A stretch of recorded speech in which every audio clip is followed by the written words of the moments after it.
बहुत ज़्यादा हम लोगों को अवेयर होना पड़ेगा कि कहीं भी प्लास्टिक किसी भी तरीके से कहीं पर उनके सामने ना आने पाए।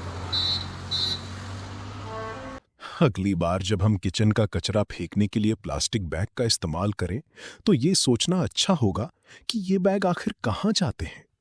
ये ड्रेनेज और सीवेज लाइनों को जाम कर देते हैं और अक्सर गायों की सर्जरी के दौरान उनके पेट में पाए जाते हैं। क्या ये हैरान करने वाली बात नहीं है कि सड़कों पर दिखने वाली मोटी ताजी गायें इसलिए मोटी नहीं होती कि उन्हें अच्छा खाना मिलता है, बल्कि इसलिए होती हैं क्योंकि वे कचरे के ढेर से प्लास्टिक खाकर फूल जाती हैं। उनसे फ़ायदा उठाने वाले बहुत हैं, उनको नुकसान पहुंचाने वाले बहुत हैं, देखभाल कोई नहीं करता। उनकी हालत तो जितने भी जानवर रोड्स पर नज़र आते हैं, सबसे बुरी हालत गाय की है।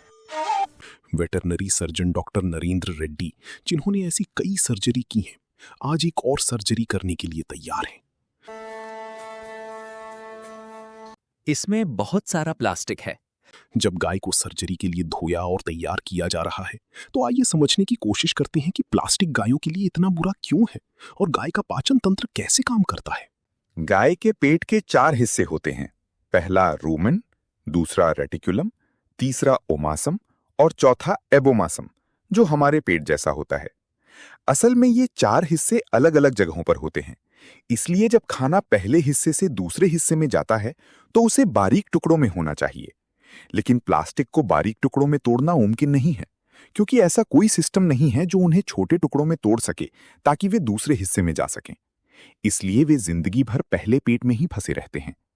उनके दूसरे, तीसरे और चौथे हिस्से में जाने का कोई रास्ता नहीं होता। अगर वे चौथे हिस्से में चले जाएं तो शायद बाहर निकल सकते हैं, लेकिन उनके बाहर निकलने का कोई तरीका नहीं है क्योंकि वे ठीक से छोटे टुकड़ों में नहीं टूटे होते। मैं पेट की मांसपेशियों को खोल रहा हूं और अब मैं रूमेन को दीवार से जोड़ रहा हूं ताकि रूमेन का सामान पेट की कैविटी में ना फैले।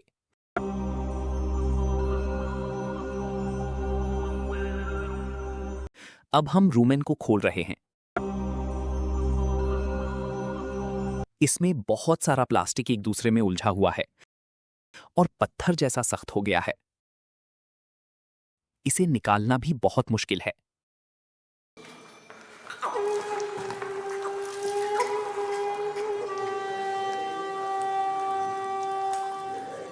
हाँ, ये पूरा एक पत्थर जैसा हो गया है। हमें इसे तोड़कर बाहर निकालना होगा।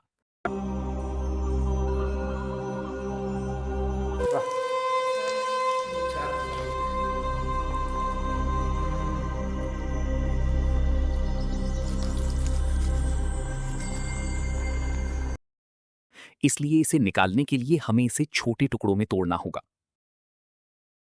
और आपको क्या लगता है ये कितने सालों से जमा हो रहा है? 6-7 साल से ज्यादा, शायद 10 साल से भी ज्यादा।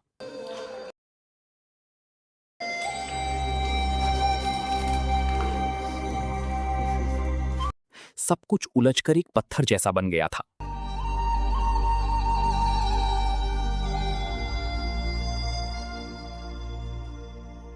ये सिर्फ प्लास्टिक है। ये एक ही टुकड़े में इतना उलझ गया था कि जानवर की पाचन नली से गुजर नहीं सकता था।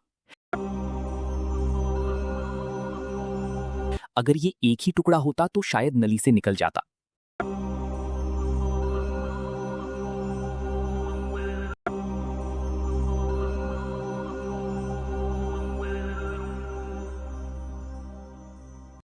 शुरू होने के 4 घंटे से ज्यादा समय के बाद सर्जरी आखिरकार पूरी हो गई। ये एंटीसेप्टिक और मक्खियों को दूर रखने वाला स्प्रे है।